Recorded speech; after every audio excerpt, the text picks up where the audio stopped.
Nay, nakapag-enroll na pala si Crisanto sa college? Makakapag-aral na siya?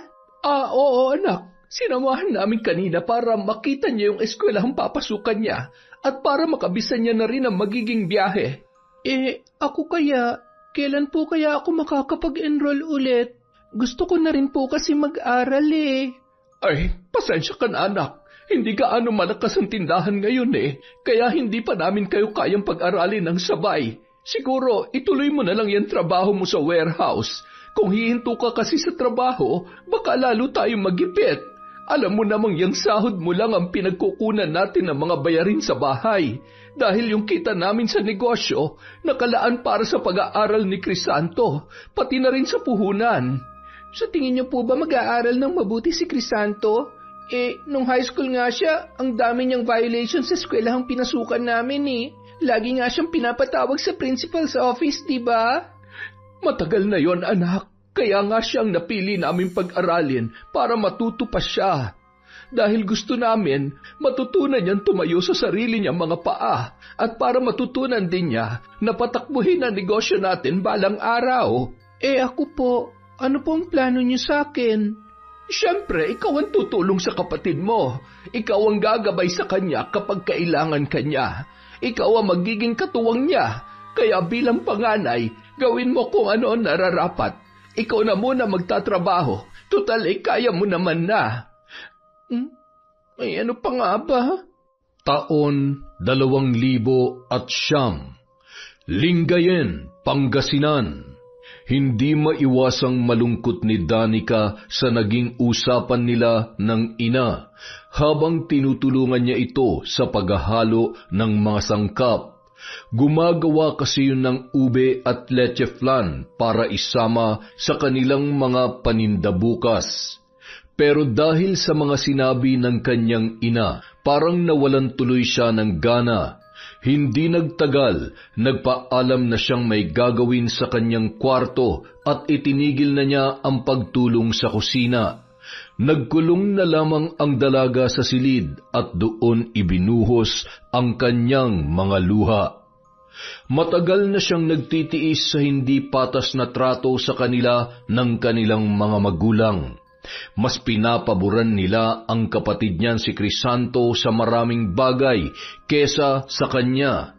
Nauunawaan niya naman na siya ang panganay, siya ang mas matanda, kaya mas malaki ang responsibilidad niya sa kanilang pamilya.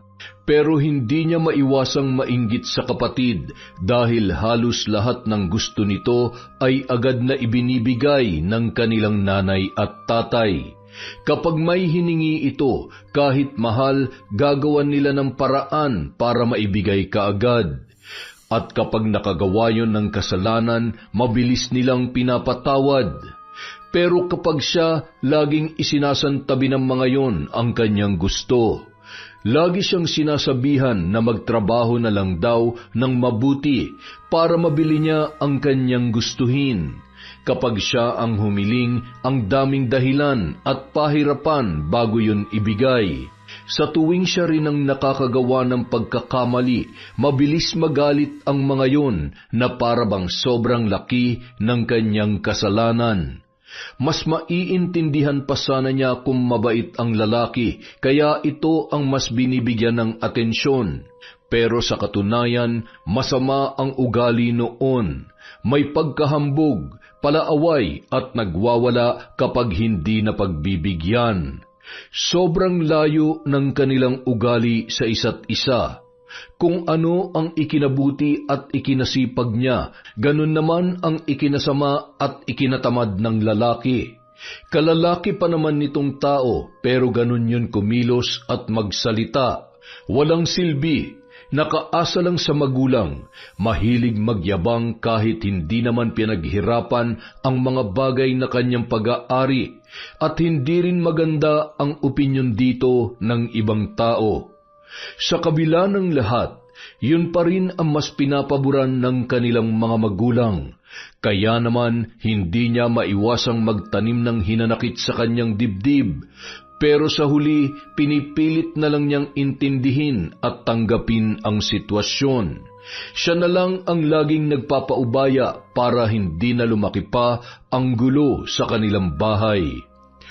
Kinabukasan, mag-isang nakaupo si Danica sa parke. Hinihintay niya ang kaibigang si Jomari dahil doon daw sila magkikita. May lalakarin kasi yung papeles at nais noong magpasama sa kanya. Habang naghihintay, may nahagip ang kanyang paningin sa di kalayuan. Umagaw sa kanyang pansin ang isang matandang babaeng nakatayo sa may poste. Hindi niya maiwasang magulat at kilabutan nang masilayan ang anyo noon. Malalim ang mga mata ng matanda at halos nakalubog na, pero halatang nakatitig pa rin sa kanya. May matalim yung ngiti sa mga labi na lubhang nakakakilabot tingnan. Pero ang mas sumindak sa kanya ay ang ahas na gumagapang sa leeg noon. Ilang sandali pa, dumating na rin si Jomari. Napalingon siya rito nang humarang na ito sa kanyang harapan at bumati. Nalito tuloy siya ng bahagya. Napabati siya ng matipid at sinubukan muling silipin ang matanda sa kinatatayuan noon. Pero laking gulat niya dahil wala na roon ang naturang babae. Mabilis naglaho. Nagtaka pa ang lalaki kung sino ang tinitingnan niya at napakaseryoso raw ng mukha ni Danica. Ngumiti na lamang siya rito at wala nang nagawa kundi ibaling ang kanyang atensyon. Kumusta naman kayo rito? Ayun, wala pa ring bago. Si Crisanto pa rin ang paborito ni nanay at tatay. Ano? Yung gagong pasaway na yun? Hindi pa pala nagbabago yun? Wala naman nagbago sa kanya mula pagkabata eh. Tsaka, huwag ka nang umasa na magbabago pa yon. Alam mo, kung ako lang ang kapatid nun, hindi uubra sa akin yun. Siguradong titino yun kapag natikman niyang kamao ko araw-araw. Ikaw naman, lagi namang suntukan na nasa isip mo eh. Hindi ka pa ba kontento nung magkasuntukan kayo dati? Bakit ako makukontento? Kung kinakailangan makipagsuntukan ako sa kanya ng paulit-ulit hanggang sa tumino ang utak niya, gagawin ko. Hayaan mo na. Ilang beses ko na rin siyang sinabihan at pinaliwanagan, pero lagi niyang minamasama ang mga sinasabi ko sa kanya. Ngayon, parang nawawalan na rin ako ng ganang gabayan pa siya gaya ng laging binibilin sa akin ni na tatay.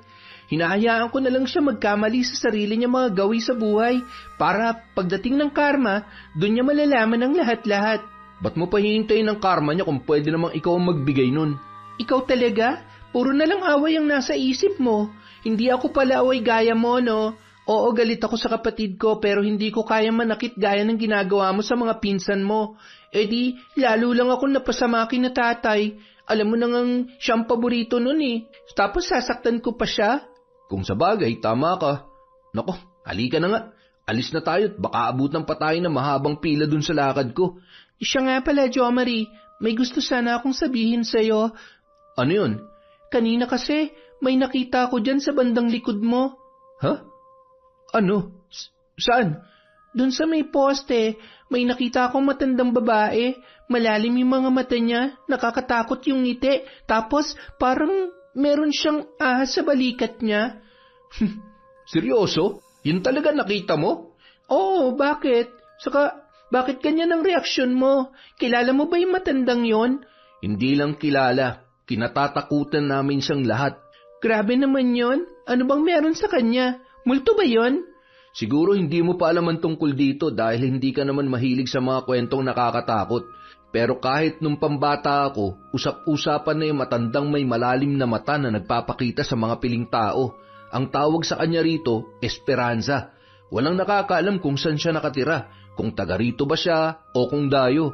Basta, ang alam ng marami noon, nagpapakita siya sa mga taong may tinatagong hinanakit sa dibdib o may matinding galit na pinagdadaanan. Madalas tinutukso raw niya ang mga biktima para mag-isip sila ng masama sa kanilang kaaway at mapilitang kunin ang kanyang serbisyo na barangin ang mga yun. Ano? Totoo ba yun? Yan ang kwento sa akin ng nanay ko, pero nakapagtataka lang. Sobrang tagal na ng kwentong yun eh. Bata pa ako nung huli kong marinig ang pangalan niya. Ang alam ko, matagal na siyang hindi nagpapakita. Akala nga namin, natahimik na siya kung saang dimensyon eh. Kaya nakakagulat na nakita mo pala siya. Ibig sabihin ba niyan, May tinatago kang matinding galit sa puso mo? Ano pa nga ba? Napag-usapan na nga natin kanina tungkol dyan, diba? Naku, Danica, mag-iingat ka dahil sa oras na magpakita si Esperanza sa'yo, hindi ka niya titigilan hanggat hindi niya nakukuha ang gusto niya. Palalalimin niyang galit sa puso mo hanggang sa ikaw mismong humiling sa kanya na barangin ang kaaway mo para magamit niya ulit ang kanyang kapangyarihan. Ano bang dapat kong gawin para mawala siya sa buhay ko?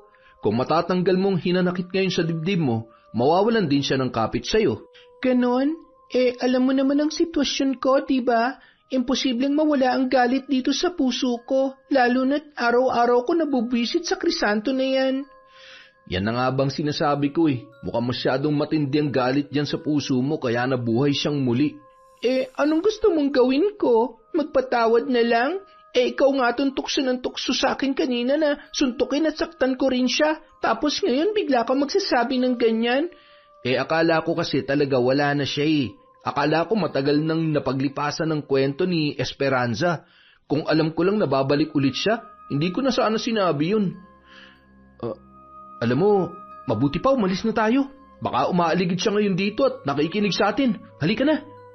Hindi nagtagal. Umalis na sina Danica sa lugar na yon. Iniwan na lang din niya sa upuan ang inuming binili para sa kanya ni Jomar matapos niyang maubos yon. Habang naglalakad sila papalayo, muli siyang napasulyap sa paligid. Sinubukan niyang hanapin ang mahiwagang matanda pero hindi niya na yon nahagilap pa. Araw ng linggo. Walang pasok ang dalaga sa trabaho kaya hindi na muna siya bumangon ng maaga sa kanyang kama. Itinulog na lang muna niya ang lahat para makapagpahinga rin sa dami ng gawain na tinapos sa trabaho. Nang maisipan niyang bumangon ng tanghali, wala na ang kapatid sa bahay. Hindi niya alam kung saan yun nagpunta kaya mag-isa na lang siyang kumilos sa kanilang bahay. Nagsaing, nagluto ng ulam at naglinis, gaya ng lagi niyang ginagawa tuwing maiiwan siya ng mag-isa. Ngunit pagsapit ng gabi, hindi niya inaasahan ang pangyayari. Kasamang umuwi ng kanilang magulang si Crisanto, akay-akay nila yon. Lasing na naman ang kanyang kapatid at may bakas pa ng suka sa kanyang damit. Pagkatapos nilang maihigayon sa sofa, sa kanya naman isinisi ng kanyang mga magulang ang nangyari. Ano ba naman yan, Danica? Bakit hindi mo binantayan ang kapatid mo? Niyaya tuloy makipag-inuman dun sa kabilang bayan. Ayan, napaaway pa. Kung hindi pa kami ni Gawiroong kanina, hindi namin malalaman na nandoon siya. Oo nga naman, Danica. Bakit hindi mo siya sinamahan? Nay naman, ano gusto niyong gawin ko? Samahan ko siya habang nagiinom siya? Tama ba yun? Tsaka, pahinga ko ngayong araw sa trabaho. Natural pagod na ako kaya hindi ko na siya nabantayan. Pagising ko kanina wala na siya. Maaga siyang umalis dito Hindi ko naman kontrolado ang mga lakad niya. Ikaw ang nakatatandang kapatid. Responsibilidad mong bantayan at mawalan siya. Hindi sana mangyayari to kung hindi mo pinabayaan. Tay, hindi ako nagkulang sa pagbabantay at pagbabawal sa kanya. Lagi ko yung sinasabihan at alam niyo yan. Pero yung mga ginagawa niyang yan, desisyon niya yan. Saka nakikita niyo rin naman kung paano ko sagot-sagutin yan kapag nagkakausap kami. Tapos kinakampihan niyo pa. Mas matanda ka. Ikaw dapat ang nagpapakita ng magandang halimbawa. Paano ka gagayahin ng kapatid mo kung puro init din ang ulong inaatupag mo? Kaya siguro hindi ka sinusunod dahil pinapangunahan mo ng galit. Ikaw dapat ang umintindi sa kanya, hindi yung kapag galit ka na, pababayaan mo na lamang. Kapatid mo pa rin yan na dapat mong bantayan at alagaan. Tay naman, 24 na yan. Hindi na siya bata para bantayan o samahan pa sa lahat ng lakad niya. May sarili na siyang buhay at desisyon. At sa edad din niyang yan, hindi na dapat siya tinuturuan pa. Dapat alam niya ng tama at mali. Pero ano nangyari? Kinukonsinti niyo pa rin at pinag-aaral niyo pa talaga. Tingnan lang natin kung makakatagal yan ng isang semester. Baka nga hindi na umabot ng 1 taon yan sa eskwelang papasukan niya at magbarkada na naman gaya ng dati. Hindi ka namin pinalaki para maging ganyan, ha? Kahit ano pang gawin niya, dapat mo pa rin siyang disiplinahin. Kami ng nanay mo, busy kami. Nakatutok kami dun sa tindahan. kaya hindi namin siya maasikaso araw-araw. Ikaw ang kapatid niya, kayo ang magkasama. Sa'yo dapat nagmumula ang disiplina.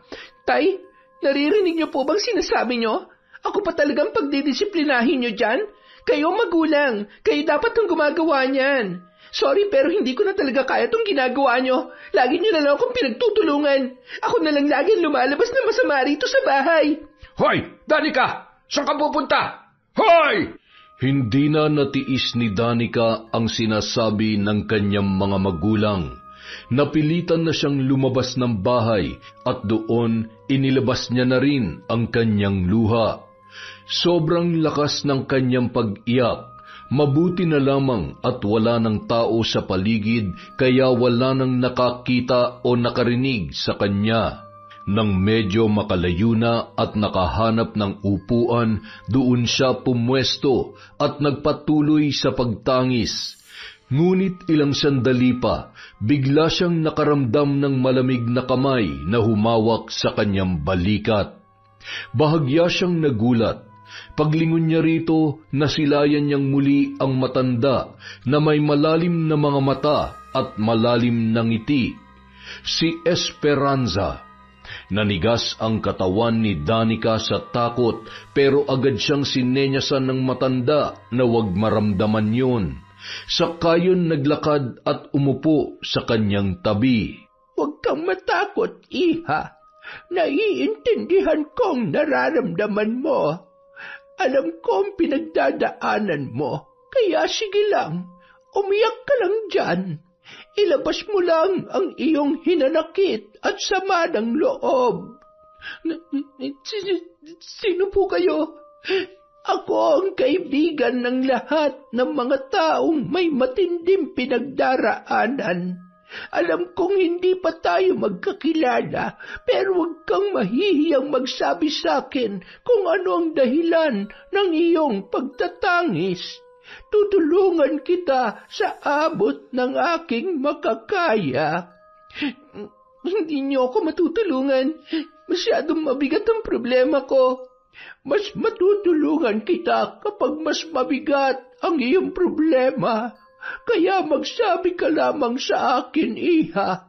Ano ba ang dahilan ng paglabas ng luha sa iyong mga mata?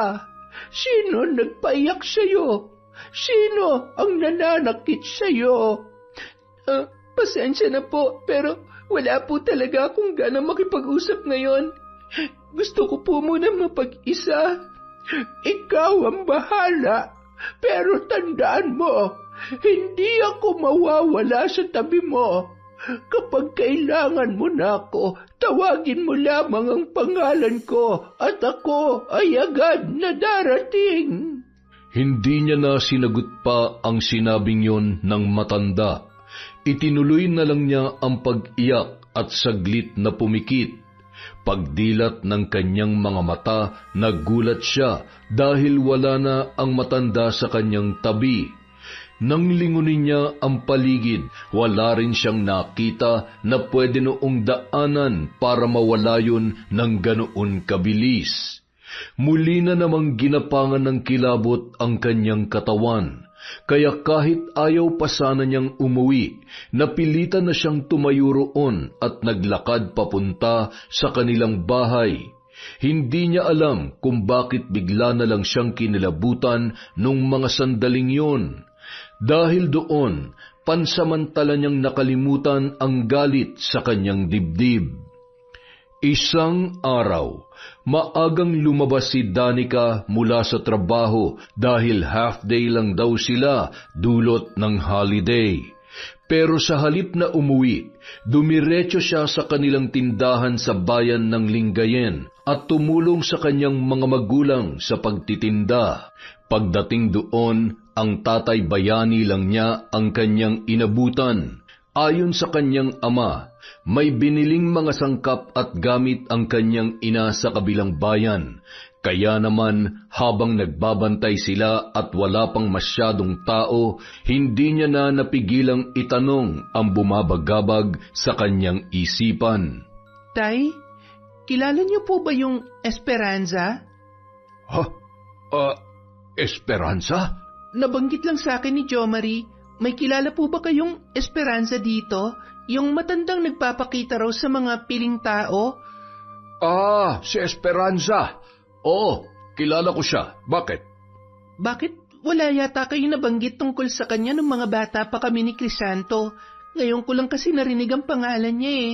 At ngayon ko lang din nalaman ng tungkol sa kwento niya nung mabanggit sa akin ni Jo Marie. Paano? Matagal na siyang hindi nagpapakita at nanggugulo rito. Kaya kasabay ng pagkawala niya, pagkalimot na rin namin sa lahat ng tungkol sa kanya. Di ayaw nga namin siyang mabanggit o mapag-usapan noon dahil sa paniniwalang lalo raw siyang lalapit sa'yo kapag inalala mo pa ang pangalan niya. Bakit naman po kailangang kalimutan at hindi banggitin ang pangalan niya? Dahil masama siyang tao. Isa siyang mapanuksong mambabarang. Naghahanap siya ng mga tao na puno ng galit sa katawan at gagamitin niya ang taong yun para saktan ang mga kaaway nito sa masaklap na paraan, pero walang mabuti sa pananakit ng kapwa. At kapag tinanggap mo kahit na ano sa mga alok niya, para mo na rin sinangla ang kaluluwa mo kay Satanas. Ganoon siya kalala. Ganon po ba? Kaya pala? Bakit mo pala siya bigla nabanggit? Nakita mo ba siya? Ako? Ay, hindi po. Hindi Nabanggit nga lang sa akin ni Jo Marie. Bigla lang kasi niya yun naalala habang nagkukwentuhan kami. Mabuti naman kung ganon. Karaniwan daw kasi ng mga nakakakita sa kanya yung may tinatagong galit sa kanilang kapwa. Yung hindi marunong magpatawad. Yun ang ginagamit at tinutukso niya para mapasailalim sa kanyang kapangyarihan. Multo na lang po ba yung Esperanza na yon? O buhay pa? Sa pagkakaalam namin, buhay siya. Pero walang nakakaalam kung saan siya nakatira. May mga usap-usapan pa nga na nakakublilan daw ang tahanan niya sa paligid. Hindi raw ito makikita ng pangkaraniwang mata. Ganon daw kalakas ang kanyang kapangyarihan.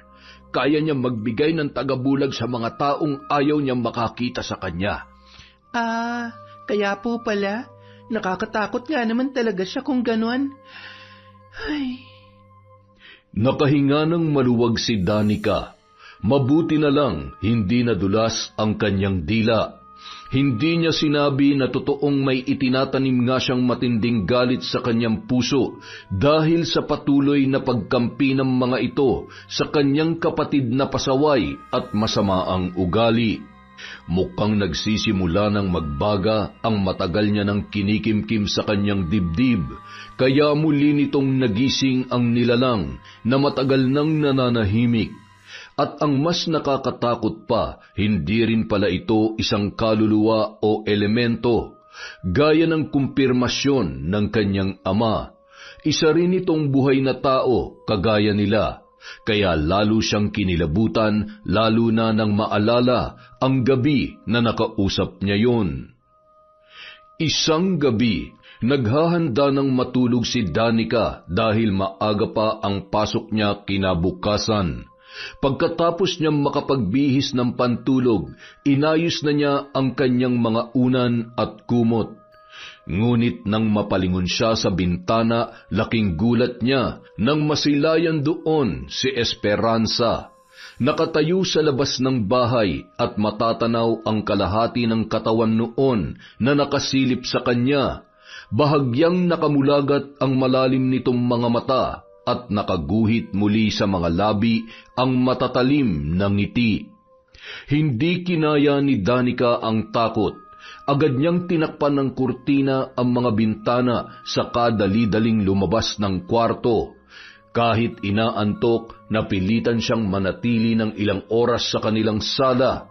Sinindihan niya lahat ng ilaw at binuksan din ang TV saka tinodo ang volume para lang mapaglabanan ang kanyang takot. Mag-isa lang siya sa bahay nung mga oras na yun, kaya wala siyang ibang malapitan. Habang nakikiramdam sa paligid, muli na naman siyang ginulat ng katok sa pinto. Nag-aalangan pa siyang buksan yun dahil baka ang matanda na naman ang magpakita sa kanya. Pero nang marinig ang sigaw ng kanyang kapatid, doon lang humupa ang kanyang takot at dali-dali yung binuksan. Nagulat si Danica nang makitang lasing na naman ng lalaki at pasuray-suray na pumasok sa pinto. Nagreklamo pa yon sa ingay ng bahay pati sa pagkakabukas ng lahat ng ilaw. Kaya hininaan niya ang TV at pinatay na rin ang ilaw sa kusina at banyo. Bakit ang ingay? Ano ba yan? Inaan mo nga yan. Ano ka ba? Huwag ka nga nagsisisigaw. Saka bakit umuwi ka na naman ng lasing? San ka na naman ba galing? Ako na naman ang mapapagalitan niya sa ginagawa mo eh. Ano bang pakialam mo? Malaki na ako, te. Wala kang karapatang pagbawalan ako na parang bata. Sinananay nga, hindi ako binabawalan eh. Aba, palibasa ikaw ang paboritong anak kaya inaabuso mo naman. Huwag mong hintayin maubos ang pasensya nila sa'yo. Kung ako sa'yo, Crisanto, magtino ka na at magpakalalaki ka naman kahit minsan. Ang tanda mo na hanggang ngayon wala ka pa rin trabaho. Tapos balak ka pang pag-aralin ulit ni nanay. Pagka-graduate mo, anong edad ka pa kaya makakapagtrabaho niyan? At sigurado ka ba na makakapagtapos ka? O baka ganyan lang ang gawin mo tuwing uuwi ka? Dami mo naman sinasabi. Magpapahinga na nga lang ang tao, putak ka pa ng putak dyan. Doon ka magpuputak sa may puno, kausapin mo yung mga manok, wag ako. Alam mo, hindi ako nagkulang sa pag-aalaga at pagmamahal sa'yo bilang bunsong kapatid ko. Pero ikaw to nagbibigay ng dahilan sa akin para sukuan ka. Nung una naiinggit ako sa'yo dahil ikaw na lang lagi ang pinipili nila nanay. Alam mo kung bakit? Kasi lalaki ka at ikaw ang gusto nilang humawak sa negosyo nila. Ayaw ko mang aminin pero nasa lumang panahon pa rin ang pag-iisip ni nanay. Naniniwala pa rin sila na mas maswerte at mas uunad ang isang negosyo kapag lalaki ang humahawak. Kaya nga mula noon, ikaw lagi ang pinapaboran nila. Ikaw lagi ang tinuturuan. Pero anong ginagawa mo? Sinasayang mo lang ang lahat. Kaya naisip ko na hindi naman pala kita dapat kainggitan. Dahil ang layo natin sa isa't isa. Puro kahihiyan lang ang ginagawa mo sa pamilya. Tumigil ka nga. Wala kang kwenta. Wala kang karapatang sabihan ako ng ganyan. Pag hindi mo ako tinigilan, baka, ay nako, isusumbong kita kay nanay. Eh di magsumbong ka, diyan ka naman magaling eh.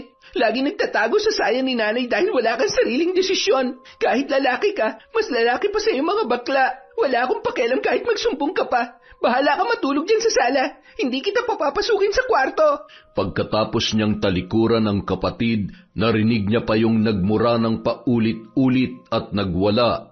Pero wala na siyang pakialam sa sinasabi noon. Sinara niya na lang ang pintuan at umupo sa tabi ng kama at doon umiyak.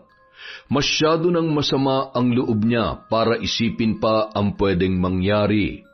Kahit ano ang kanyang gawin, siya pa rin naman ang pagagalitan. Oras na makarating muli ito sa kanilang magulang. Siya ang laging sinisisi kung bakit pinababayaan niyang maglasing ang kanyang kapatid. Sa gitna ng pagtangis ng dalaga, bigla niyang naalala si Esperanza. Pero sa halip na mangilabot, wala na siyang naramdaman ni katiting na takot. Kahit ilang ulit niyang isipin ang pagpapakita nito, parang wala na yung epekto kay Danica. Nang sumunod na gabi, biglang nagising ang dalaga na masama ang pakiramdam. Kahit anong gawin niya, parang may mali sa kanyang paligid na hindi niya maintindihan. Hindi nagtagal, biglang bumigat ang buo niyang katawan at hindi na siya makakilos. Biglang binangungot si Danica.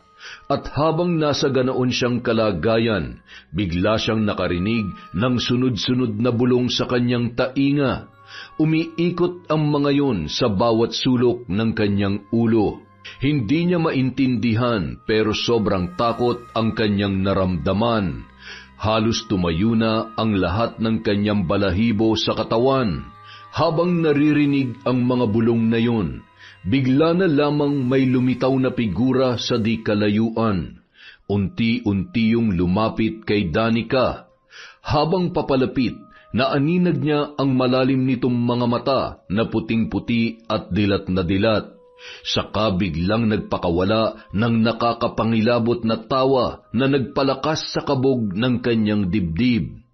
Sa paglapit nito sa kanya, tuluyan niyang nasilayan ang nakakapangilabot na anyo ni Esperanza. Hinaplos nito ang kanyang muka. Naramdaman niya ang malamig na kamay na parang haplos ng isang bangkay. Nais niyang pumikit pero hindi niya magawa. Iginalaw na lamang niya ang mga daliri sa kaumusal ng dasal sa kanyang isipan. Makalipas ang ilang sandali, unti-unti nang gumalaw ang kanyang katawan at nawala na rin ang nilalang na nasa kanyang harapan. Naglaho rin ang mga bulong at nanumbalik na ang pagiging normal ng buong paligid. Doon lamang siya nakahinga ng maluwag at napahaplos sa kanyang dibdib. Panginoon, tulungan niyo po ako. Ilayo niyo po ako sa tukso at kababalaghan. Huwag niyo pong hayaang lamunin ako ng galit at ng kadiliman. Isang araw, muling nagkita sina Danica at Jomari sa bayan. Siya naman ang nagpasama rito dahil gusto niya ng makakausap. May lakad sana ang lalaki pero pinilit nitong samahan pa rin siya para lang marinig ang kanyang mga problema. Danica, walang ibang paraan para maputol ang kapit sa iyo ni Esperanza. Hanggat may galit yan sa puso mo, lagi siya magpapakita sa iyo. Hindi mo yun mapipigilan. Alam ko, ang gusto ko sana mangyari ay kung paano ba mawawala ang galit ko sa kanila. Hindi ko na kasi kaya ang pagtrato sa akin ni Crisanto. At sobrang bigat na rin sa akin ang ginagawang pagkonsinti ni nanay at tatay sa kanya. Wala na talaga akong kakampi sa bahay. Araw-araw, umuuwi ako na naiilang, lalo na kapag nakikita ko na kinakausap nila na maayos si Crisanto kahit puro kalokohan lang ang ginagawa. Samantalang ako, lagi na lang sinisinghalan. Ang gusto ko lang naman ay maging patas ang turing nila sa amin. Tingin ko, ang paraan lang para mawala ang galit na yan ay subukan mong bumukod ng tirahan. Kapag wala ka na dyan sa bahay nyo, baka mas lumuwag ng isip mo. At kapag hindi ka na laging nakikita ng mga magulang mo, baka doon nila maisip ang halaga mo sa kanila. Kaya mo bang mawalay sa kanila? Kung kaya lang ng bulsa ko, matagal ko nang ginawa yan. Pero saktong-sakto lang talaga yung sweldo ko sa mga bayarin sa bahay eh. Kapag umalis ako, kailangan ko pa magbayad ng renta ng apartment buwan-buwan. Hindi ko na kayang pagsabayin lahat yon. Kung meron lang sana ako mga kamag-anak na matutuluyan eh. Kaya lang wala. Halos lahat kasi sila, mga ka-close ni nanay. At kapag sinubukan kong lumipat sa kanila, sigurado magtatakam mga yon at magsusumbong pa kay nanay. Ay, kung maluwag lang talaga yung bahay namin, doon na muna kita patitirahin eh. Ang problema, 10 kami nakatira doon. Siksikan kapag natutulog. Ayoko namang maranasan mo yung ganong hirap. Tapos, wala rin akong mga kakilala na pwede mong tuluyan. Pasusungit din kasi yung mga kamag-anak namin eh. Kaya nga sa tingin ko, hindi ko talaga matatakasan yung Esperanza na sinasabi nyo. Hanggat alam niya may galit ako, patuloy niya akong lalapitan. Huwag ka mag-alala, Danica. Magtatanong-tanong ako sa mga kakilala ko sa ibang probinsya. Baka sakaling makahanap tayo ng albularyo o antingero na pwede makatulong sa'yo. Yung pwedeng magbigay ng proteksyon sa'yo laban sa mga mambabarang. Hindi ko lang alam kung magiging epektibo yun, pero walang masama kung susubukan. Salamat, Jomari. Salamat talaga at palagi kang nandyan. Nang sumunod na araw, naabutan ni Danica si Crisanto na nagwawala sa kanilang bahay habang inaawat ng kanilang mga magulang. Agad niyang inilapag ang bag sa isang tabi at tumulong din sa pag-awat sa kanyang kapatid. Hoy! Ano ka ba, Crisanto? Ano ba nangyayari't nagwawala ka na naman? Pati si nanay tinutulak mo na. Si nanay ang pagsabihan mo na malaki na ako, kaya hindi niya ako pwedeng ikulong dito. Nay, tay, ano ba nangyayari dyan? Gusto niya na raw kasing bumukod, anak. Gusto raw niyang magsama na sila ng kasintahan niya sa iisang bubong. Kaso ayaw pa talaga namin siyang umalis dito dahil hindi namin kaya. Mga wala pala kayong kwenta eh. Anak-anak kayo tapos hindi niyo ako kayang suportahan? Anak, huwag ka namang ganyan. May usapan na tayo, di ba? Mag-aaral ka na ulit sa susunod na buwan, papasok ka na. Kung itatanan mo yung babaeng yon, paano na yung pag-aaral mo? Ayoko na nga, di ba? Si ate na lang ang pag-aralin nyo. Total atat na atat naman yan makabalik sa eskwela. Ako ayoko na! Ayoko na! Buwisit na buhay to! Anak, tama na! Pakiusap, tama na! Pwede ba, Crisanto? Huwag ka nga magsisigaw at magbasag ng mga gamit dyan. Yun lang palang iniiyak-iyak mo eh. Aawayan at babastusin mo pa si nanay at tatay para lang dyan. Ang lakas naman ng loob mong bumukod at magtanan. Bakit? Marunong ka na bang kumilos? Marunong ka na ba maglaba, magluto o magsaing? Nakakahiya naman sa babaeng itatanan mo. Ano na lang ang sasabihin niya kapag nakilala niya ng tunay mong pagkatao? Gabi-gabing umuuwi ng lasing, magulang pa ang naglalaban ng brief mo, tapos wala pang alam dahil puro bulak-bul ang ginagawa mo nun sa eskwela. Hindi ka ba naaawa sa magiging buhay ng girlfriend mo kapag nagsama na kayo sa iisang bubong? Mahiya ka naman. Ayusin mo muna ang sarili mo bago ka mandamay ng ibang tao. Pwede ba tumigil kang buwisit ka? Tama na yan, Crisanto. Huwag mo susuntukin ang ate mo. Matuto kang rumispeto ng babae. Isa pa yung problema sa iyo eh. Kung ako nga na sarili mong kapatid, kaya mong suntukin. At kung si nanay rin na nagagawa mong itulak ng ganyan, paano pa kaya ang girlfriend mo? Anong pagmamaltrato kaya ang dadanasin niya sa'yo kapag ikaw na nakasama niya? Kawawang nilalang. Hoy, huwag kang maggaling-galingan dito ah. Kung wala kang matinong sasabihin, umalis ka sa harapan ko. Mga walang kwenta kayong lahat. Crisanto! Crisanto! Saan ka pupunta? Pabayaan niyo na siya, Tay. Hayaan niyo siyang gawin ang gusto niya. Para kapag nagkamali siya, malaman niyang hinahanap niya. Ikaw naman kasi eh. Bakit kasi pinagsalitaan mo ng gano'n ang kapatid mo? Sana kinausap mo na lang na maayos. Naglayas tuloy. Talaga, Nay? Ako na naman na may kasalanan. Kayo na nga itong binabastos sa tinutulak-tulak niya. Kung hindi pa ako dumating, baka basag na lahat ng gamit natin dito. Gawain ba naman tinong tao yan?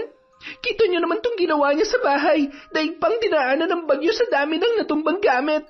Baka nga hindi lang alak ang bisyo na ni. Baka gumagamit na yun ng pinagbabawal na gamot, tapos ipagtatanggol niyo pa rin sa halip na pagalitan para matuto. May punto naman ang nanay mo. Bakit kasi kailangan mo pa magsalita ng ganoon? Alam mo na nga mainit ang ulo ni Bunso ay sasabayan mo pa. Paano kanya igagalang kung palagi mo siyang gaganyanin? Tay, hanggang ngayon ba magbubulag-bulagan pa rin kayo? Harap-harapan niyo na kanyong sinisigawan at binabastos. Baka naman pwedeng pakinggan niyo ako kahit ngayon lang. Kung hindi ko siya sasabihan ng ganon, paano niya malalaman na mali ang ginagawa niya? Huwag naman sana ganyan, Tay. Sa inyong mga magulang dapat nagsisimula ang disiplina. Totoo naman ang sinabi ko ah. Talaga namang hindi pa kayang tumayo ni Crisanto sa sarili niyang mga paa tapos magtatanan siya ng babae. Hindi naman sa ayaw ko. Inaalala ko lang din yung babae pag nagkataon. Ayokong kamuhian niya rin ang kapatid ko kapag nalaman niya ang tunay na ugali ni Crisanto. Kahit na, sa susunod, kahit anong dabog o sigaw ng kapatid mo, manahimik ka na lang. Kunin mo loob niya para makinig siya sa'yo. Huwag mo sabayan ang init ng ulo niya para hindi kayo nag-aaway. Kung hindi niyo babaguhin yan, huwag na kayong umasa na matututo pa siya. Sana lang hindi niyo pagsisihan ang ginagawa niyong pag-spoil sa kanya. Ayoko na lang po magsalita. Bahala kayo. Gawin niyo kung anong gusto niyo. Sa labis na sama ng loob, nagkulong na lang sa kwarto si Danica at muling umiyak ng tahimik. Hindi niya na kinakaya ang mga nangyayari sa kanilang bahay. Hindi niya na alam kung saan siya lulugar. At habang tumatangis, bigla niyang naramdaman ang malakas na ihip ng hangin mula sa bintana. Parang may ibinubulong yon sa kanyang tainga. Paglingon niya sa bintana, napamulat siya sa gulat na masilayan muli si Esperanza sa loob ng kanilang bakuran.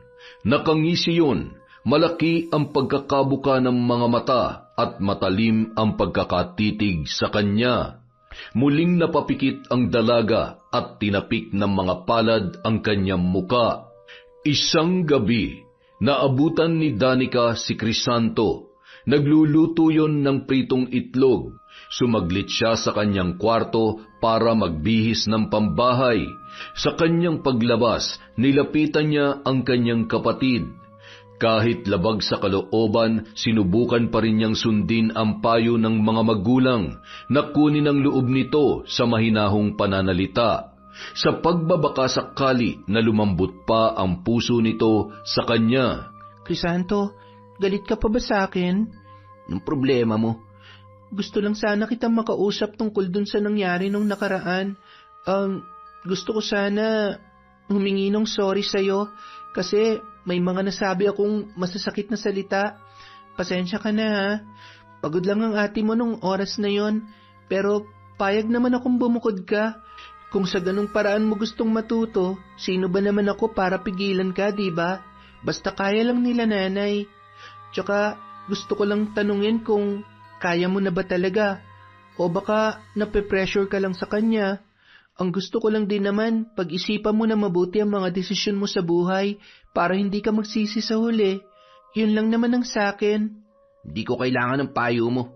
Malaki na ako. Kaya ko magdesisyon sa sarili ko. Naiintindihan ko, pero sana naman, wag mo nang sisigawan ulit ng ganun si nanay at tatay. Tumatanda na sila, Crisanto. Hindi habang panahon kasama natin sila. Kaya sana, habang nandito pa sila, mahalin mo rin sila para hindi masayang yung pagmamahal nila sa'yo. Ayoko na yung ginagawa nila sa akin. Gusto ko nang bumukod at mamuhay mag-isa. Lalo lang akong walang nalalaman dahil kinukulong nila ako dito lagi. Yun naman pala eh. Kung yan ang gusto mo, kausapin mo sila ng maayos. Sabihin mo sa kanila na gusto mo nang bumukod para masubukan ang kakayahan at kapalaran mo. Papayag naman ang mga yon. Basta sincere ka at hindi mo sila pagdadabugan. Tutulungan ka pa rin naman nila. Pati na rin ako, kahit nasa malayo ka. Kaya sana, mapatawad mo na ako. Patawarin mo na si ate please. Magbati na tayo at tutulungan kitang kausapin si nanay tungkol dyan. Nang sa ganon, makabukod ka na rin sa lalong madaling panahon. Ano, gusto mo ba? Ayoko magpaawa gaya ng ginagawa mo. Hindi ko rin kailangan ng tulong mo. Wala sa inyo makakaintindi kung anong gusto kong gawin sa buhay ko. Kikilos ako mag-isa. Ayoko nang binabawalan at sinasabihan ko anong dapat kong gawin. Pero, Crisanto... Iwan mo na nga ako. Lalo lang ako nababadrip pag nakikita kita eh. Alis na! Napayuko na lamang si Danica para itago ang pagpatak ng kanyang mga luha. Hindi na siya nakapagsalita. Tumalikod na lamang ang babae at nagbalik sa kanyang kwarto. Pagpasok doon, biglang sumidhi na naman ang galit sa kanyang dibdib. Parang gusto niyang balikan ang kanyang kapatid at sigawan para makaganti man lang sa ugaling ipinakita nito. Pero pilit niyang pinigilan ang kanyang sarili. Ayaw na niyang madatnan pa sila ng mga magulang na nag-aaway. Lalo lang siyang masasaktan kapag nakitang kinampihan na naman ng mga ito ang lalaki kesa sa kanya.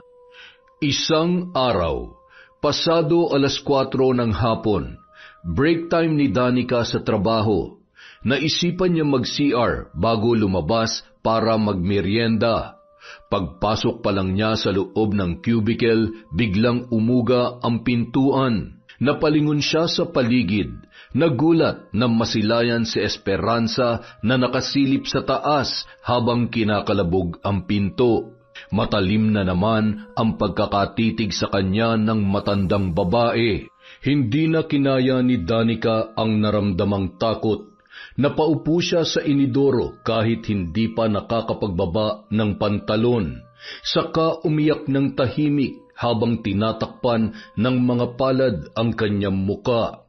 Muli siyang umusal ng dasal sa kanyang isip habang naririnig sa kanyang tainga ang nakakapangilabot na bulong ng matanda. Kung wala pang taong dumating roon para mag-CR din, hindi na niya alam kung gaano siya katagal mananatiling magmumukmuk doon. Habang tumatagal, ramdam niyang palakas ng palakas ang kapit ni Esperanzang mambabarang sa kanya. Dahil sa mga nangyayari sa kanilang buhay, lalo ring tumitindi ang galit at hinanakit sa kanyang dibdib. Mas dumalas na rin ang pagpapakita ng matandang babae kay Danica. Kung dati sumusulpot lang yun sa labas ng bahay at sa kanyang panaginip, ngayon nagpapakita na rin yun, maging sa pampublikong lugar, pati na rin sa kanyang trabaho. Nawawala na siya sa focus at hindi na rin makatrabaho ng maayos. Isang gabi, sa kanyang pag-uwi, naabutan niyang nagkakagulo sa harap ng kanilang bahay. May mga lalaking pilit pinagtutulungan si Crisanto habang ang nanay Sonia niya at tatay Bayani naman ay panayang awat. Agad siyang tumakbo para pigilan ang mga yon, pero bago pa siya tuluyang makalapit, isang eksena ang muntik nang nagpahinto sa pagtibok ng kanyang puso. Naglabas ng patalim ang isa sa mga kaaway ng kanyang kapatid. Sasaksakin na dapat ito, pero biglang humarang ang kanyang ina, kaya doon tumama ang patalim. Nagulat ang lahat, pati siya ay nanlambot ang mga tuhod nang makita kung paano bumagsak ang nanay Sonia niya matapos yung masaksak. Ang tatay bayani naman niya ay humagulgol na lamang ng iyak habang yakap-yakap ang kanyang asawa. Nang tuluyan na siyang makalapit, doon pa lamang naawat ng mga barangay tanod ang grupo. Si Sonia agad ang kanyang nilapitan at hindi rin napigilan ang mapaluha. Hindi nagtagal, biglang bumagsak ang kanyang tatay habang hawak-hawak ang kanyang dibdib. Hindi nito kinaya ang mga pangyayari kaya inatake yun sa puso. Umalingaw-ngaw ang sigaw ni Danica sa buong paligid habang patuloy silang pinagkakaguluhan ng kanilang mga kapitbahay. Si Crisanto naman nasa isang tabi lamang, nakatingin pero hindi makalapit sa kanyang mga magulang. Parang nakukonsensya yon pero ayaw ring magpakita ng malasakit o pagmamahal sa kanyang pamilya. Makalipas ang ilang oras, pinuntahan ni Jomari si Danica sa ospital kung saan isinugod ang tatay nito. Wala pa ring malay si Bayani at kasalukuyang nakakonfine habang nasa tabi sila at nagbabantay. Danica, ano nangyari? Inatake si tatay, tapos si nanay. Wala na siya. Nasa morgue na si nanay. Ano? Bakit? Ano ba nangyari? May inutangan palang grupo si Crisanto na pinambili niya raw ng cellphone at tablet nung nakaraang taon. Akala ko naman, nabili lang niya yon kasi sabi niya inipon daw niya yung mga binibigay sa kanya ni na tatay. Galing pala sa utang lahat yon. Kanina pinuntahan siya ng grupo, sinisingil na siya. Nang laban kaya naglabas ng padalim yung isa, kaso si nanay ang nasaksak. Ano? Diyos ko naman, bakit nagawa ni Crisanto yun? Bakit niya kailangan mangutang? Ano pa bang aasahan mo sa lalaking yon? Ang hindi ko na matanggap, hanggang sa huling hininga ni nanay, si Crisanto pa rin ang iniisip niya. Umabot sa puntong iniharang niya ang sarili niya para saluhin yung saksak. Hindi ko matanggap kung bakit kailangan pang gawin ni nanay yun. Teka, nasa na ngayon yung kapatid mo? Hindi ko alam at wala akong pakialam. Niayaw ko siya makita. Baka kung ano lang ang magawa ko sa kanya dahil sa kanya wala na si nanay. Tapos critical pa ang lagay ni tatay. Kasalanan niyang lahat ng to. Hayaan mo, hindi naman magtatagal yun. Siguradong magpapakita rin yun sa atin. Pero hanggang sa maiburol si Sonia sa kanilang bahay, walang Crisantong nagpakita sa kanila. 5 araw lang dapat ibuburol ang kanilang ina, pero humiling si Bayani na nung sandaling yon ay magaling na maghintay pa ng 2 araw para sa pagdating ng kanyang anak. Baka raw kasi nagpapalamig lang yon ng ulo dahil sa mga nangyari. Pero hanggang sa maihatid sa huling hantungan si Sonia, hindi pa rin nagpakita ang kanilang anak. Hindi man lang nun dinalaw ang kanilang ina na nagligtas sa kanya. Kaya naman, naging sukdulan ang galit ni Danica. Hindi niya na napigilan ang pagbugso ng kanyang damdamin sa kanyang kapatid. Napakasama mo, Crisanto. Isinusumpa kita. Dahil sa'yo wala na si nanay, tapos hindi ka man lang nagpapakita. Hayop ka. Wala kang konsensya. Wala kang kwenta. Hindi napigilang umiyak ng dalaga sa harap ng puntod ng kanyang ina. Ilang araw na rin ang lumipas mula ng mailibing yun. Tuwing lalabas siya sa trabaho, doon siya unang dumidiretso. Wala siyang ibang ginawa kundi umiyak at magalit. Hindi niya maintindihan kung bakit kailangan niyong saluhin ng kanilang ina. Napahamak yon dahil sa pagliligtas sa paborito niyang anak na wala nang idinulot sa kanilang buhay kundi perwisyo. Pagka-uwi sa bahay, lahat ng gamit ng kapatid ay itinapon ni Danica sa basurahan. Wala siyang itinira, pati mga damit noon. Sa sobrang galit, binuhusan niya pa ng langis ang mga yon saka sinilaban ng apoy para masunog at wala nang matira pang bakas. Habang namumugto ang mga mata ni Danica sa kakaiyak, bigla na naman siyang nakarinig ng bulong mula sa labas. Kahit bulong lang yon, para sa kanya sobrang lakas, narinig ng kanyang tainga. Napilitan siyang lumabas ng bahay. Mula sa di kalayuan, nasilayan niyang muli si Esperanza. Ngunit imbis na matakot, natagpuan niya ang sarili na lumalakad papalapit doon. Habang naglalakad, diretso niya lamang tinititigan ang matanda.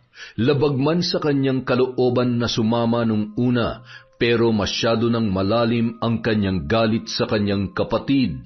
Kaya kung anuman ang alukin ng matanda, parang hindi na niya nakikita ang sarili na matatanggihan pa yon. Nakapag-isip-isip ka na ba? Gusto mo na bang parusahan ng kapatid mo? Sabihin niyo nga sa akin, paano niyo ako matutulungan? Tungkulin kong magbigay ng parusang barang sa lahat ng mga taong kagaya ng iyong kapatid. Sa kanila ko ginagamit ang aking kapangyarihan. Masama man sa paningin ng iba, pero ang hindi nila naiisip ay mas masama pa rin ang mga gumagawa ng krimen sa paligid.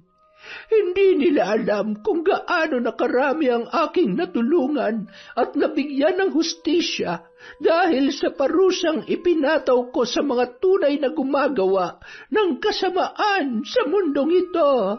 Paano niyo paparusahan ng kapatid ko? Hindi na nga siya nagpakita sa amin mula nung masaksak si nanay. Hindi ko na alam kung saan siya nagpunta. Baka nakakalimutan mo na mambabarang ako, iha. Nasa akin lahat ng kapangyarihan para mabigyan siya ng parusa kahit saan pa siya magtago. Nasa iyo na lang kung papayag ka o magmamatigas pa rin. Hayaan mo na lang bang patuloy na magtago ang iyong kapatid nang hindi man lang hinaharap ang lahat ng kanyang kasalanan? Pues, kayo nang bahala sa kanya. Isinusuko ko na siya sa inyo. Kung pwede lang, mula ngayon tigilan niyo na ako. Hindi pa pwede, iha. Nais muna kitang isama sa aking tahanan para makita mo rin ang proseso kung paano ako magbigay ng parusa. Tahanan? Pagkahinto nila sa paglalakad, nagulat na lamang si Danica sa kanyang nakita. Isang luma at maliit na bahay ang kanyang natunghayan sa gitna ng kakahuyan. Gawa yun sa kahoy, may maliit na bakuran sa gilid at may malaking puno sa bandang kaliwa na may kakaibang disenyo. Ngayon lang siya nakakita ng ganoong uri ng puno. Hindi maipaliwanag ni Danica ang itsura noon, basta kakaiba at napakalaki. Ha? May bahay pala rito? Akala ko bakanting lote lang to na matagal nang hindi natatayuan ng kahit anong gusali. Puro mga damo lang to noon na. Gaya nga ng mga narinig mong kwento tungkol sa akin. Walang nakakaalam kung saan ako nakatira dahil ikinukubli ko ito sa paningin ng lahat.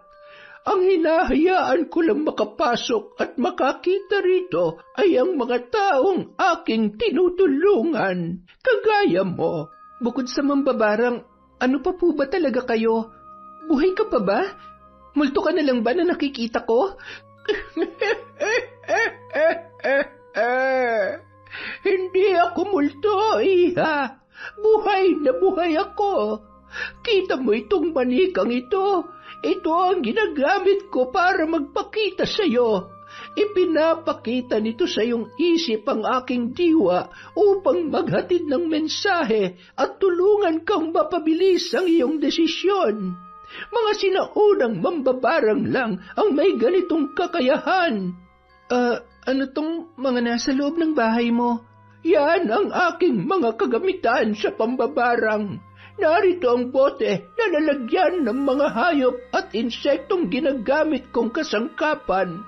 At narito naman ang mga lumang libro, kandila, manika, karayom at ang mga kahoy na aking ginagamit sa ritual at proseso. Sa sumunod na mga tagpo, biglang nagulat si Danica sa nilalang na kanyang nakita sa likuran. Isa yung lalaking kuba na kulubot ang muka at may malaking peklat. Kung hindi pa yun nagsalita at bumati sa kanila, mapagkakamalan niyang halimaw yun na alaga ng matanda. Sino siya? Siya ang aking pamangkin mula sa Capiz. Isinama ko siya rito para may kasama ako. Siya ang lumalabas para kumuha ng lahat ng aking mga kakailanganin. Pero sa tuwing tatapak siya sa bahay na ito, nawawala na rin siya sa paningin ng mga tao. Nakakatakot naman tong bahay niyo. Sobrang dami ng kababalaghang nangyayari. Pero wala kang dapat ikatakot. Bagkus ay ikaw pa nga ang makikinabang sa lahat ng ating gagawin. Dahil sa gagawin natin, mapaparusahan na ang kapatid mo at mabibigyan na rin ng hustisya ang nanay mo. Mabuti na lamang at nagawa pang makaligtas ng iyong ama. Kung siya'y napahamak, baka hindi na kita nahintay at ako na nagparusa sa walang hiya mong kapatid. Ang ayaw ko pa naman sa lahat, yung mga batang nanlalaban sa kanilang mga magulang. Sa pamilya ko, kahit ano pang galit ng aming magulang, hindi namin sila sinisigawan o nilalabanan. Ginagalang namin sila at minamahal. Kahit nagmula kami sa angkan ng mga sinaunang mambabarang, mataas ang respeto namin sa mga taong nagluwal sa amin sa mundo. Pero kasalanan din naman yun ng mga magulang ko. Kung hindi lang sana nila in-spoil o binaby si Crisanto, hindi sana yung lalaking hambog. Ayan, yan ang gusto ko. Pairalin mo lang ang iyong galit. May karapatan kang magalit sa mga taong katulad niya. Hindi dapat hinahayaang mabuhay ng masaya ang mga ganong tao habang ikaw ay nagdurusa. Kaya kung nasan man ngayon ang kapatid mo, ipinapangako ko sa iyo, siya mismo ang babalik para humingi ng tawad. Dahil hindi niya kakayanin ang sakit at sumpa na ipapataw ko sa kanya. Yun ay kung mapapatawad ko pa siya. Sa haba ng panahon kong nagtiis at nagpaubaya, wala na siyang puwang sa puso ko.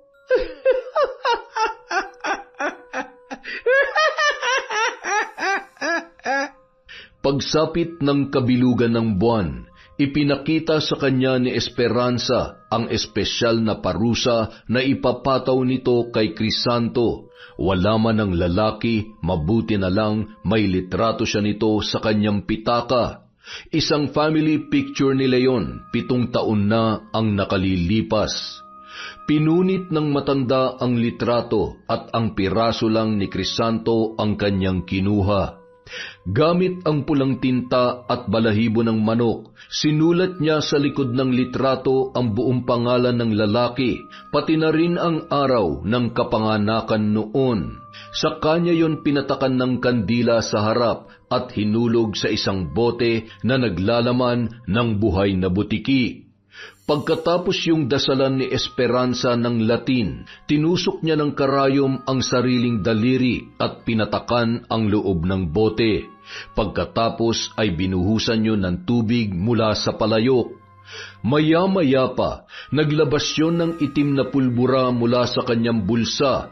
Nang ibudbud yun ng matanda sa loob ng bote, nakita ni Danica kung paano nalusaw ng ganoon kabilis ang katawan ng butiki habang lumulutang naman sa gitna ang litrato ng kanyang kapatid. Isinara ng matanda ang bote, pagkatapos ay lumabas sila at ibinaon yun malapit sa kakaibang puno sa gilid ng bahay. Makalipas ang ilang saglit, bumunot ang matanda ng isang piraso ng mahabang dahon mula sa puno at ibinigay sa kanya. Ano pong gagawin ko rito? Itago mo. Itatago ko? Kapag gusto mong pagalingin ang kapatid mo, sunugin mo lang ang dahong yan at gagaling na siya. Bakit ko naman siya gustong gumaling? Kaya nga ako nandito para ipasumpa siya, di ba? Wala na akong balak bawiin ang sumpa ko. Hindi lang yan ang silbi ng mahiwagang kapiraso ng dahong yan. Malalaman mo rin yon balang araw. kaya mabuti pang itago mo na lamang muna. Ay nako, sige na nga. Umirap si Danica at tinupi ang dahon saka inilagay sa kanyang bulsa. Ano nang susunod na gagawin?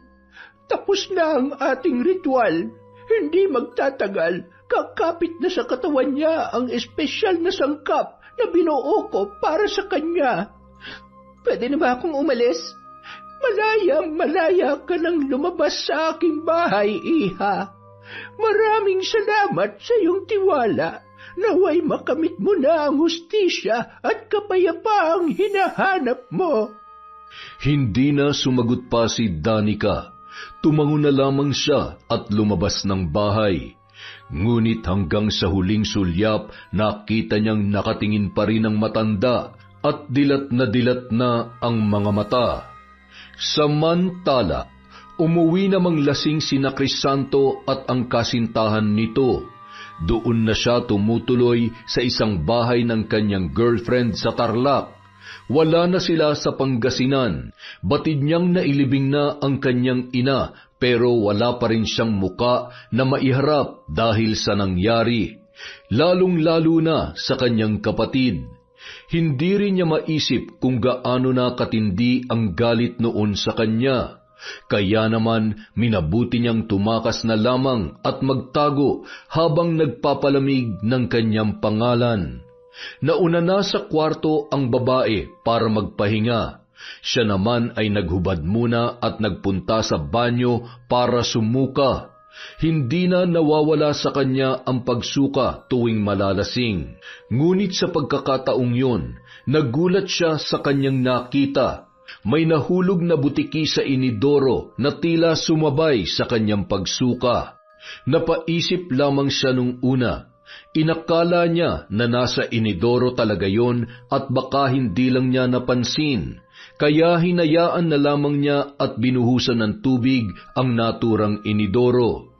Ngunit ng mga sumunod na araw, nagtuloy-tuloy pa rin ang kanyang pagsuka kahit hindi na siya nakainom. At sa bawat araw na ginagawa niya yon, meron pa ring patay na butiki na sumasama. Doon na siya nagsimulang mabahala. Agad niyang sinabi sa kanyang girlfriend ang nangyayari sa kanya. Ngunit maging ito ay hindi rin alam ang gagawin. Palibhasa pareho silang walang alam sa buhay na umaasa lamang sa kanilang mga magulang.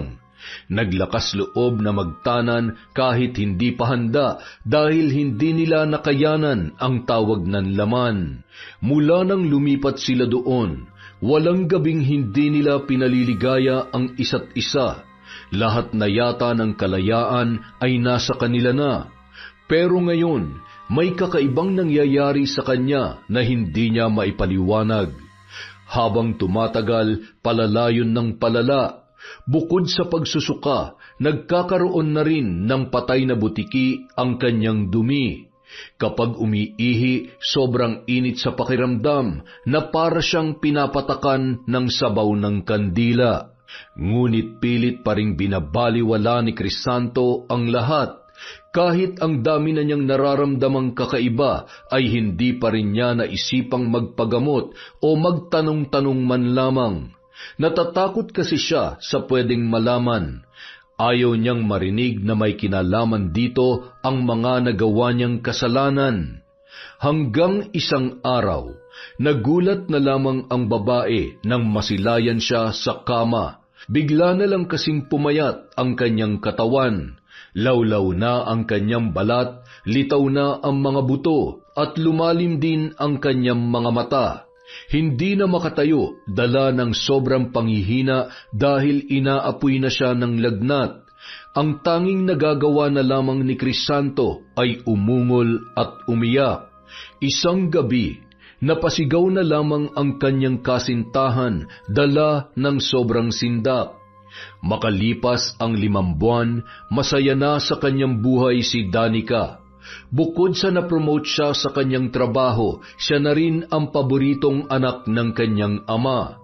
Mula nang makarecover ito sa sakit, humingi yun ng tawad sa kanya, pati na rin sa hindi patas na turing nila ng asawa sa kanilang dalawa ni Crisanto. Nangako ang kanyang ama na babawi ito at ibibigay sa kanya ang pag-aaruga at pagmamahal na hindi nito naibigay noon dahil masyado silang nakatuon sa bunso niyang kapatid.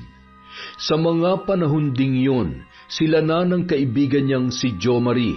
Kung kailan maayos na sana ang lahat, saka naman may dumating na balita na hindi niya akalain na darating pa sa kanya. Dumalaw sa kanila ang isang babae na nagpakilala na girlfriend ni Crisanto. Ibinalita nito na may malubharaw na sakit ang lalaki at hinahanap si Danica. Hindi siya makapaniwala sa narinig. Agad siyang napalingon sa loob ng kanilang bahay. Mabuti na lamang abala ang kanyang ama sa kusina, kaya tila hindi nito narinig ang sinabi ng babae. Sinara niya ang pinto sa kayon nilapitan. Kinausap niya ang babae sa labas ng gate. Pagkatapos ng kanilang pag-uusap, tinawagan niya agad ang kanyang nobyo. Kinabukasan, lihim nilang pinuntahan ang kinaroroonan ng kanyang kapatid sa Tarlac. Hindi na niya ito sinabi sa kanyang ama. Natatakot siya na baka biglang magbalik ang buong atensyon nito kay Crisanto oras na malaman noon kung nasaan ang kanyang kapatid. Sigurado ka ba, babe? Handa ka na bang harapin ang kapatid mo kahit ikaw ang nagpabarang sa kanya? Wala na akong balak tanggapin siya sa buhay ko, pero gusto ko lang makita kung ano nang itsura niya ngayon. Gusto kong makita ang epekto ng barang sa kanya ni Esperanza. Sinasabi ko sa'yo, delikado tong ginagawa mo. Hindi mo na dapat tinanggap ang alok ng matandang yun. Kung hindi ko tinanggap, hindi ko mararanasan ang lahat ng to. Ngayon na nga lang ako naging mahal ng buo ni tatay dahil wala na sa eksena lalaking yun eh. Gusto ko lang malaman kung anong kalagayan niya. Pagkatapos aalis na din tayo. Ngunit nang makita ni Danica ang kanyang kapatid sa bagong tahanan na tinitirhan noon, labis siyang nagulat at napapikit. Kahit inaasahan niyang matindi ang epekto ng barang na nakakapit dito, hindi pa rin niya naiwasang magulat at masindak. Butot balat na lamang si Crisanto. Hindi na nakakagalaw, maging ang kanyang ulo ay hindi na mabaling sa kaliwa o sa kanan. Tanging mga mata na lamang niya ang naililingon kay Danica. Maging si Jomari ay nalungkot nang makita si Crisanto. Hindi niya kinaya ang awa at napalabas na lamang sa kwarto. Si Danica na lamang ang naiwan para kausapin ang kanyang kapatid. Ngunit sa kabila ng lahat, hindi niya akalaing makakapagsalita pa ang lalaki. Nagulat siya nang bigla yung bumati sa gasgas at hirap na pagsasalita. Ate, buti at dumating ka. Salamat. Kita mong nangyari sa'yo? Ikaw may kagagawan yan. Ate, alam ko, ikaw ang may gawa nito. Alam ko na, pinarurusahan mo ako. Ano bang sinasabi mo? Alam kong, parusa ito na ipinataw mo sa akin. Kung sakaling sa akin nga galing yan, ano naman ang gagawin mo? Ate, gusto kong humingi ng tawad. Patawad, ate. Sorry.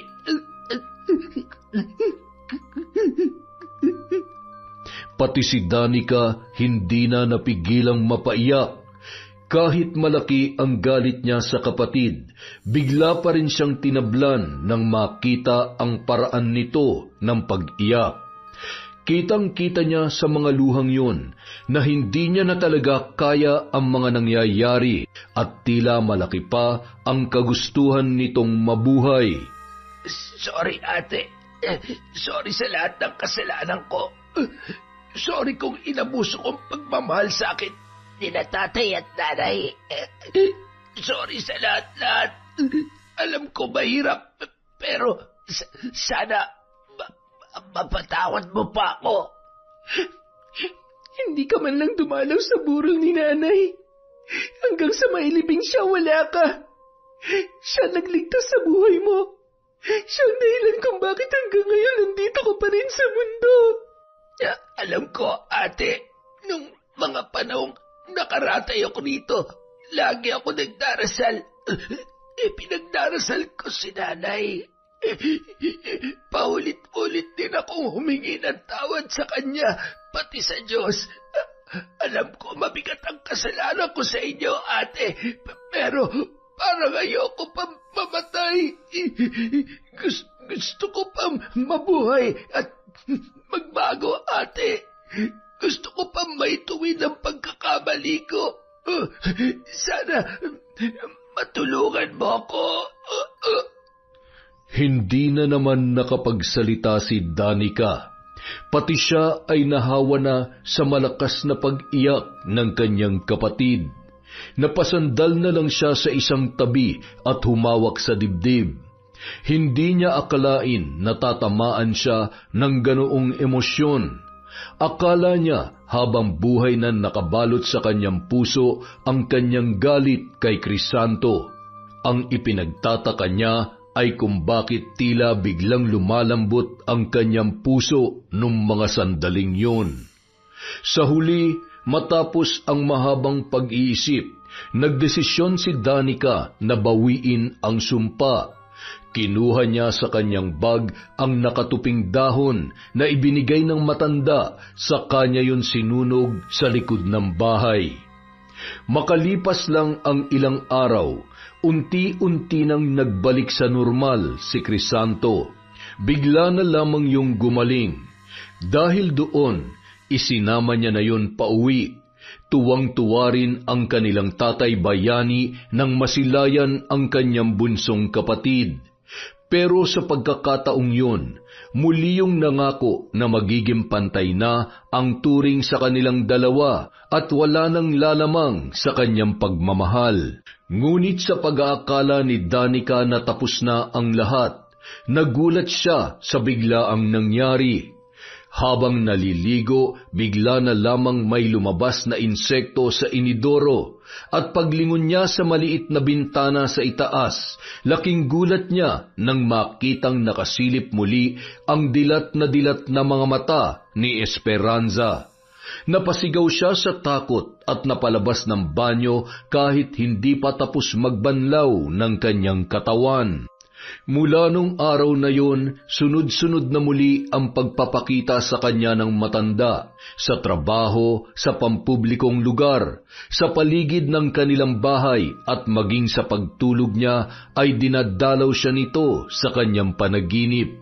At sa bawat pagtulog niya, tila nagtatangkayong lukubin siya at paslangin. Isang gabi, muli niya itong napanaginipan. Nasa loob daw siya ng kabaong na punong-puno ng mga insekto, at habang pinagpipiestahan siya ng mga yun, dumungaw raw ang matanda sa kanya na maladyablo na ang muka.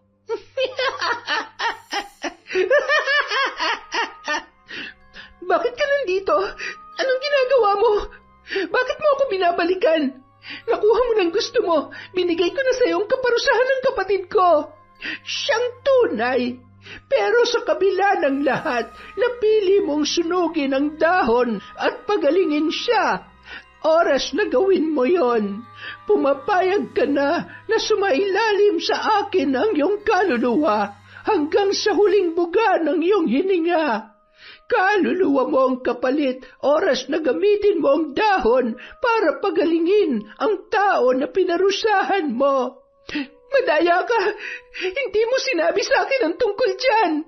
Sino ka ba para sabihan ko? Wala naman talaga akong pakialam sa inyong lahat. Hindi talaga hustisya ng mga taong kaaway niyo ang hinahanap ko.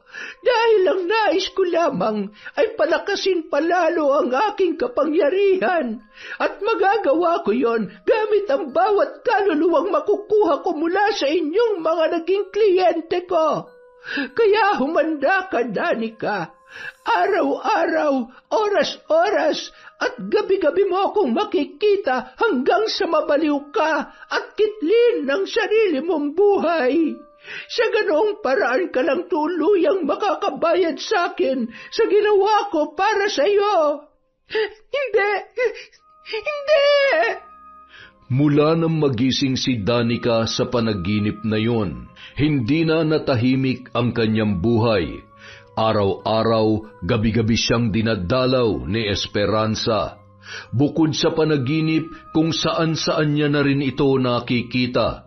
Gumagapang sa ilalim ng kama, lamesa, lumalabas sa aparador at sumusunod sa kanya kahit saan siya magpunta. Sa pagkakataong yun, siya naman ang nagkasakit, pero hindi siya dinapuan ng malubhang karamdaman gaya ng sa kanyang kapatid. Bagkus ay unti-unti siyang nasiraan ng bait dahil sa paulit-ulit na pagpapakita ng matanda. Umabot sa punto na hindi na siya nakapasok sa trabaho at itinali na rin siya sa kama para lang hindi makawala. Nananakit na rin siya sa tuwing makakakita ng mga tao na hindi niya kilala. Ano ba nangyayari kay ate? Bakit siya nagkakaganito? Sinasabi ko na nga ba, mukhang ito na yung kapalit ng pagpapagaling na ginawa niya sa'yo. Ganito ang kapalit na hinihingi ng mambabarang na si Esperanza. Mahabaging Diyos, tulungan niyo po ang anak ko. Anong gagawin natin? Kilala ko yung mambabarang na nakausap niya. Dalawa lang ang paraan na pwedeng makapagpawala ng sumpang ito. Una, kapag napapayag natin siya na bawiin ang sumpa. Pangalawa, kapag namatay siya, mawawala rin lahat ng sumpa at sakit na nilikha niya. Pero saan natin siya hahanapin?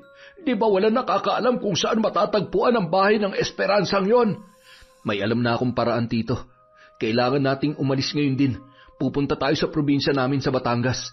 May susunduin tayo ron. Nung araw ding yun, sinundo nila ang kakilalang antingero ng kanyang mga ninuno. Bagamat wala na yung kakayahan para labanan ang kapangyarihan ng mambabarang, may alam siyang paraan para tanggalin ang tagabulag o engkantasyon na nagmumula sa mga yon. Gumagana lang yun sa mga bagay at sa mga lugar, hindi yun pwedeng gamitin sa tao. Sumama sa kanila ang antingero, dala-dala ang lahat ng kanyang mga kagamitan, kabilang na ang makapangyarihang mutya ng mata ng buwaya.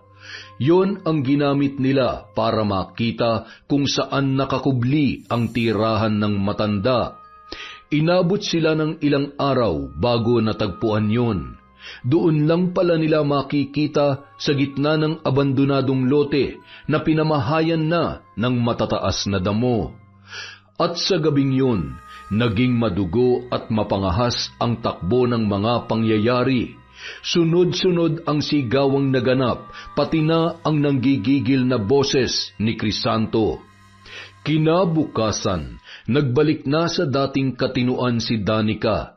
Hindi siya makapaniwala. Nang lapitan siya ng kapatid, lalo siyang nagulat sa ipinahayag noon. Napatay ko yung mambabarang na gumawa sa'yo nito, ate. Ano? Napatay mo? Paano? Mahabang kwento pero nakagawa kami ng paraan para matuntun siya. At sa sobrang galit ko, hindi ko na napigilan ang sarili ko.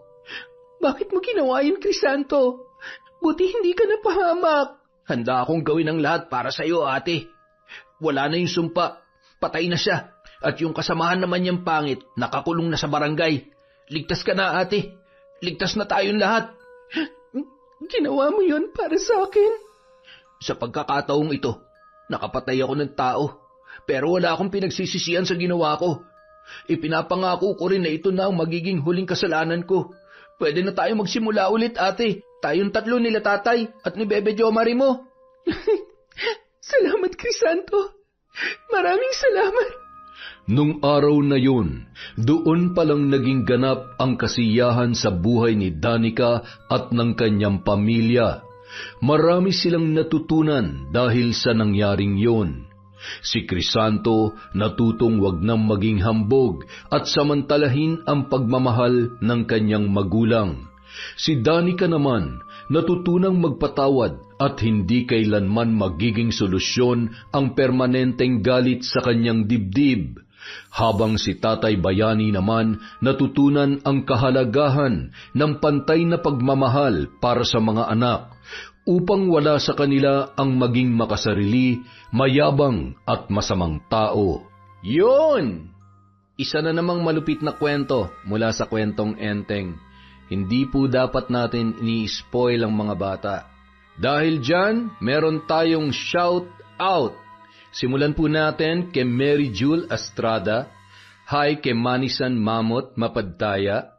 Shout out po kay Mel Santarita, kay Francia Camilla, kay Liza Banyaga, kay Michelle Enghug, John Michael Enghug, Raven Baloro, Neil John Solana, Ob Masangkay Tundo from Nanet Rosal.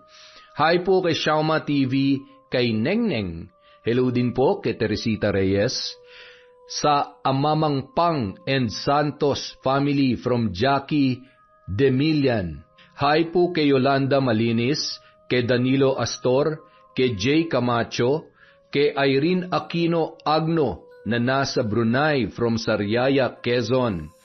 Hey, hi din po kay D. Delicious.